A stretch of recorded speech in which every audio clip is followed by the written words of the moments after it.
What if you can feel peaceful, on command, with just a story? I'm Rhonda, and in less than 3 minutes, I'll help you unwind, reconnect, and feel calm again, using a method most people never think to try. So now, take a deep breath in, feel it fill you with calm, gentle energy, and as you exhale, allow your body to soften, your thoughts to slow, and your mind to open like a peaceful sky. Now, let your mind relax and listen. The silent ache of feeling unchosen and the path back to self. A hypnotic story for anyone who has ever whispered to the waves, "Will love ever find me?" Her name was Celeste, and long before she ever said it out loud, she felt it, that quiet fear. Maybe love isn't something meant for me. Not that she didn't believe in love, she did, just not for her. It was like hearing a beautiful song and realizing, somehow, it never quite played in her direction. It wasn't loneliness that hurt the most. It was the in-between, the ache of almost, of someone nearly calling, of a look held just long enough to imagine more, just before it dissolved into nothing. She lived in a small cottage perched above the sea, the kind of place where fog liked to linger and time moved like tide water, quietly, with its own mind. Each evening, she lit a single lantern and placed it on the windowsill, not for anyone in particular, not even really for herself, just because it felt like something sacred, a way of saying, "I'm still here." And in return, the sea always answered, not in words, but in rhythm, waves speaking in breath, in, out, in, out. There were days she barely noticed how sad she'd become, because sadness doesn't always scream. Sometimes it just lingers. Soft as sea mist, familiar as your own reflection. She moved through life gently, tucking herself into the corners, pouring herself into the lives of others, friends, strangers, passing birds. But there was a part of her, a very old part, that had stopped expecting to be truly seen. And yet one night, in the pause between dreaming and walking, something stirred. She saw herself standing barefoot at the edge of the ocean, a lantern in one hand, the other hand open, empty, waiting. She whispered into the wind, "I don't think love is coming." And the ocean answered the way oceans do, with memory, with breath, with the echo of something deeper. You are the love you've been waiting for. When she woke, her pillow was damp, not from sorrow, but from something softer, recognition, like remembering a language she once spoke in dreams. The next morning, nothing looked different, but something felt different. She still made her tea, still fed the birds, still walked the beach, but this time, she carried a lantern in her hand, not just in the window, unlit, yet present, like a promise whispered under her breath. Day after day, she returned, not to find anyone, not to be found, but to remember how to listen. and the sea showed her how to sit, how to soften, how to be. And as she did, something began to bloom.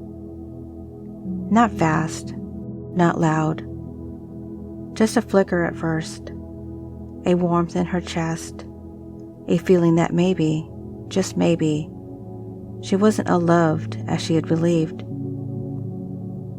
She began to notice beauty in things that once felt invisible. The bend of a tide-worn shell, the way her own hand curved to hold a mug, the way light shimmered on her own skin when she forgot to criticize it. And then, on a day just like all the others, she looked up, and someone was there. Not close, not staring, just near. He didn't look at her like she was a puzzle to solve. He looked the way the sea looks, with patience and memory. They didn't speak at first. They just kept walking in separate lines that slowly, silently began to curve toward one another. And when their eyes finally met, something passed between them. Not a spark, something older, more familiar, a remembrance. He didn't say much, but his presence said, "I know that ache. I've walked with it too." They kept walking, sometimes side by side, sometimes apart, always with space. Love didn't sweep in like a tide. It drifted, like driftwood, like dusk.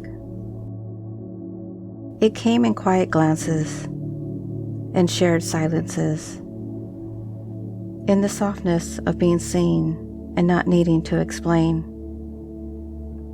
And over time, the lantern she carried began to glow again. Not because someone had lit it for her, but because she had finally begun to see herself by its light. Love, it turned out, was never about being chosen. It was about learning how to stay with herself long enough to become the one who chooses. And once she did, love didn't need to be searched for. It found her, because she was no longer hiding. Hypnotic Induction, Becoming the Light. So, just take a moment now to find a comfortable place. Let your hands rest. Let your eyes soften. And allow the sound of my voice to guide you inward. Not by force, but by invitation. Like the tide guiding a small boat back to shore. And maybe, just maybe, you spent so long searching outward for love, for connection, for someone to see you, that the idea of turning inward feels unfamiliar, maybe even a little tender. That's okay. There is no right way to rest, only a willingness to begin. So, as you breathe in, notice the air as it enters. Cool, gentle, patient. And as you breathe out, notice how your shoulders soften just a little more. Like a lantern being sent down after a long walk in the dark. With each breath, your awareness begins to slow and shift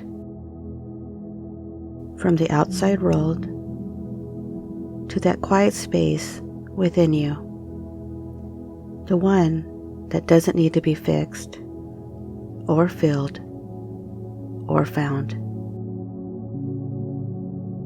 Imagine now that you're standing at the edge of a sea, barefoot, the sand cool beneath you, the air kissed with salt and silence. In your hand, you hold a lantern, and through it, it may seem faint. There is a light still glowing inside. The light is not from anyone else. It is not borrowed or begged for. It's yours. And it has been with you through every lonely night, every almost love, every silent hope. As you stand there, the ocean breathes with you, in and out, in and out. Its rhythm becomes your rhythm. Its patience becomes your patience. Its stillness becomes your stillness. And somewhere deep within, you may begin to feel the truth rising, not as a thought, but as a knowing. You are not waiting to be chosen. You are learning to become the one who chooses. You are not a question waiting to be answered. You are the answer quietly unfolding.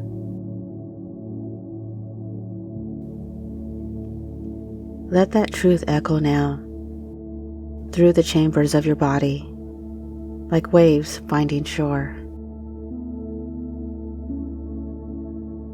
And in a moment, I will tell you a story.